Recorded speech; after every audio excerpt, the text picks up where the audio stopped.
Rev up your engines!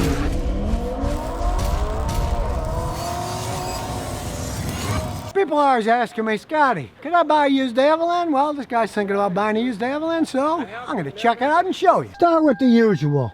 We're going to do a full scan. Toyota, here we go. You can't hide from the computer. That's why you always want one of these. Check out a car before you buy it used. You have no idea what the history of it is. Reads it, now it's going to check it. Knows what it is, everything's right. Takes a few minutes, but hey, the few minutes spent now may save you a lifetime of regrets buying the wrong vehicle. Diagnosis.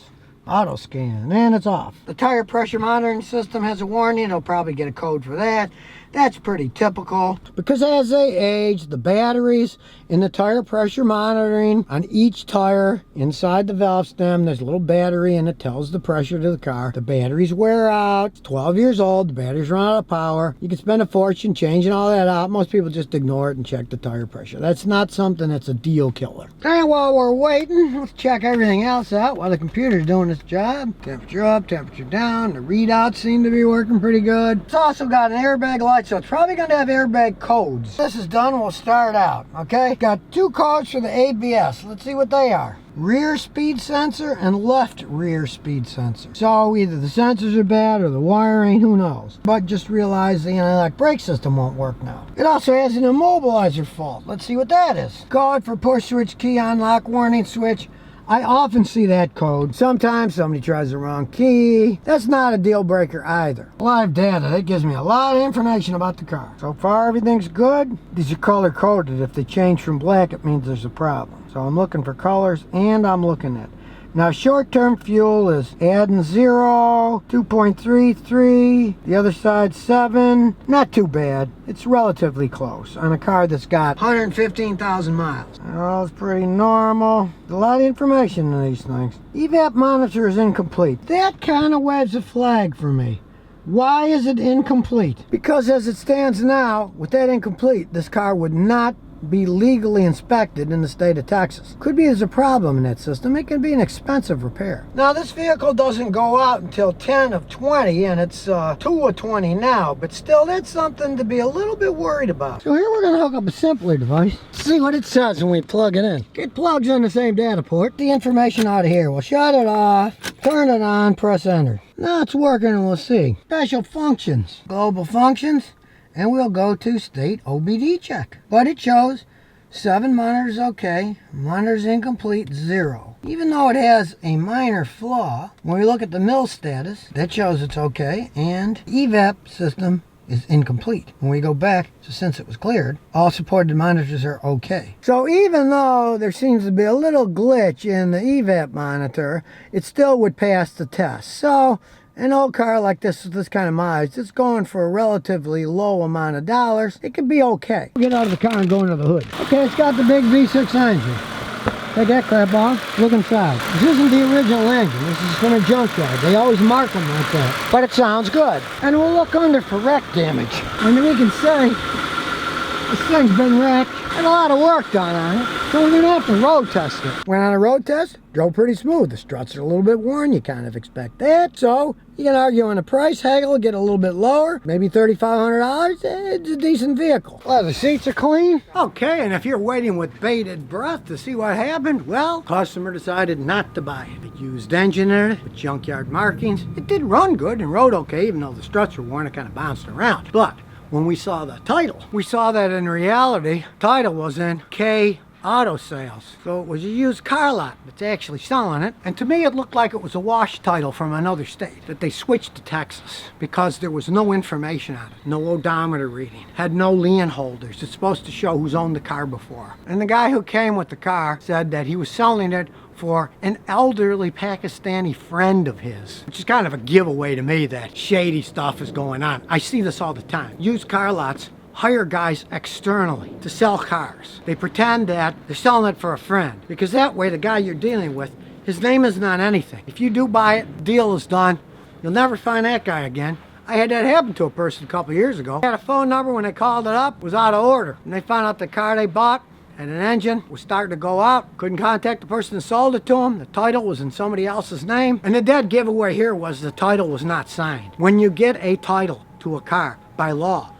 You have to sign it. When a car is sold, the signature on the front has to match the new signature that the person who supposedly owns it signs on the back when they sell it to you. This title was totally blank front and back, had no signatures, no dates, no nothing. You see something like that, it's fishy, walk away, like my customer did. I mean, if he could have picked it up for maybe $2,500 or $3,000, that could be a halfway decent car. They were asking $4,300. And considering it had a junkyard used engine in it, paint in the hood was a different color than the paint in the side, struts are worn out, said 115,000 miles, but who knows on the engine, because the engine obviously was a junkyard engine. It had the junkyard markings that they put on it, and we have no idea what the mileage was on that, so he just decided to walk on the whole thing. Now, even though this Avalon was abused, it still ran pretty good.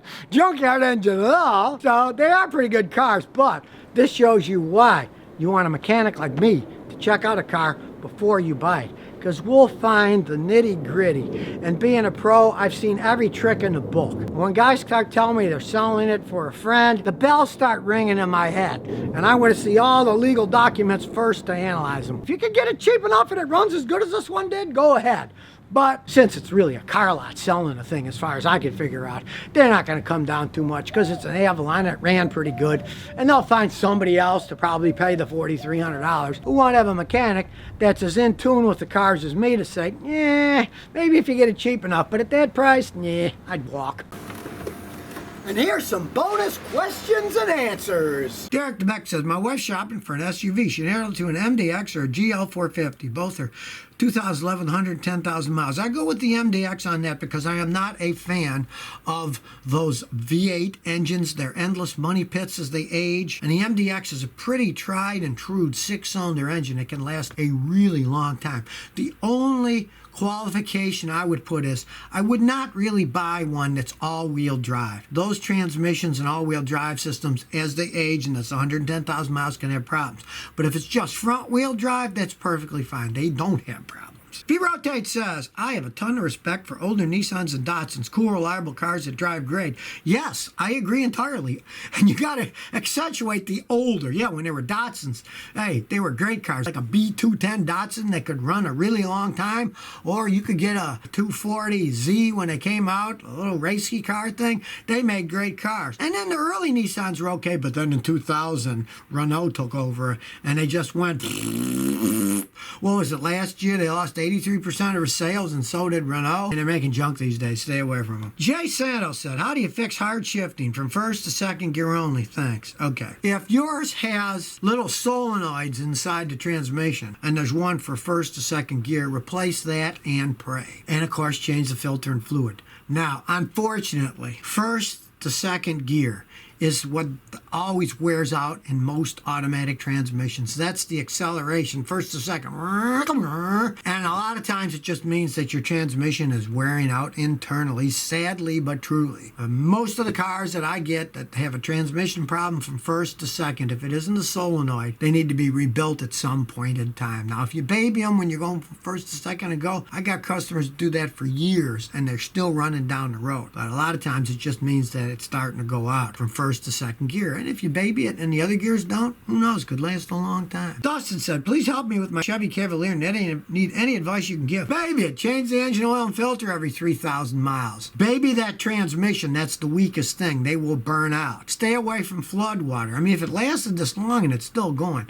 Now, if you are having problems, my real advice would be find a guy like me to at least test it. It's, it's an 01, so it's OBD2, so it still has a lot of information, and we can go in an hour through our data and look at it, and we can say, okay, here's the shape of this engine. Sometimes a guy like me will look at the data right away, and I'll just say, just get rid of it.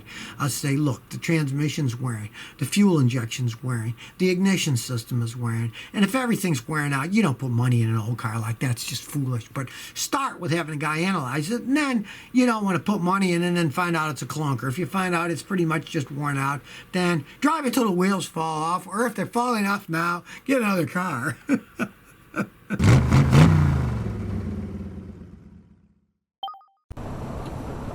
So if you never want to miss another one of my new car repair videos, remember to ring that bell.